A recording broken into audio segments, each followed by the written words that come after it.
శివోహం భక్తి ఛానల్కి స్వాగతం అండి. అందరికీ నమస్కారం.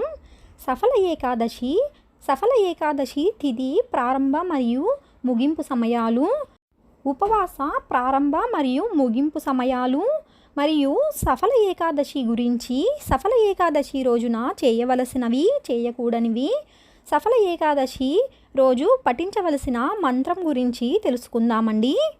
సఫల ఏకాదశి జనవరి 7, 2024 ఆదివారం అండి. ఏకాదశి తిథి ప్రారంభ సమయం జనవరి 7, 2024 ఆదివారం రాత్రి 12:41 ప్రారంభమవుతుందండి. ఏకాదశి తిథి ముగింపు సమయం జనవరి 8, 2024 సోమవారం రాత్రి 12:46 ముగుస్తుందండి. ఉపవాస సమయం జనవరి 7, 2024 ఆదివారం తెల్లవారుజామున 3:44 నుండి జనవరి 8, 2024 సోమవారం తెల్లవారుజామున 4:12 వరకు. ఏకాదశి ఉపవాస ముగింపు సమయం జనవరి 8, 2024 సోమవారం ఉదయం 7:15 నుండి ఉదయం 9:20 వరకు ఉపవాసాన్ని ముగించవచ్చండి. సఫల ఏకాదశి. సఫల అనే పదానికి విజయం అని అర్థం వస్తుందండి. సఫల అంటే వ్రతాన్ని హృదయపూర్వకంగా పాటించడం ద్వారా గత జన్మ పాపాలు, తప్పుల నుండి విముక్తి కలుగుతుందండి. సఫల ఏకాదశి రోజున ఉల్లిపాయ, వెల్లుల్లి లేని ఆహారాన్ని తీసుకోవాలండి.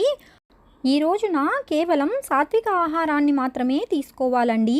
ఏకాదశి రాత్రి జాగరణ చేసేవారు ద్వాదశి తిథి నాడు బ్రహ్మముహూర్తంలో అంటే సూర్యోదయానికి 2 గంటల ముందే నిద్ర లేవాలండి.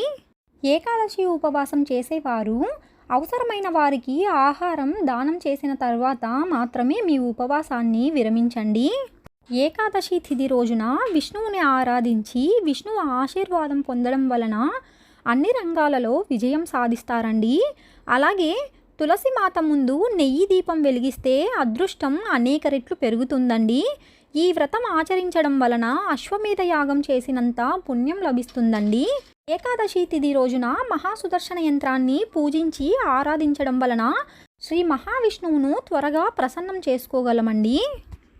ఏకాదశి తిథి రోజున తులసి పత్రాలను కోయకండి. ఏకాదశి రోజున పఠించవలసిన మంత్రం ఓం నమో భగవతే వాసుదేవాయ. హరే రామ రామ రామ హరే హరే, హరే కృష్ణ కృష్ణ కృష్ణ హరే హరే. తెలుసుకున్నాం కదా అండి సఫల ఏకాదశి గురించి.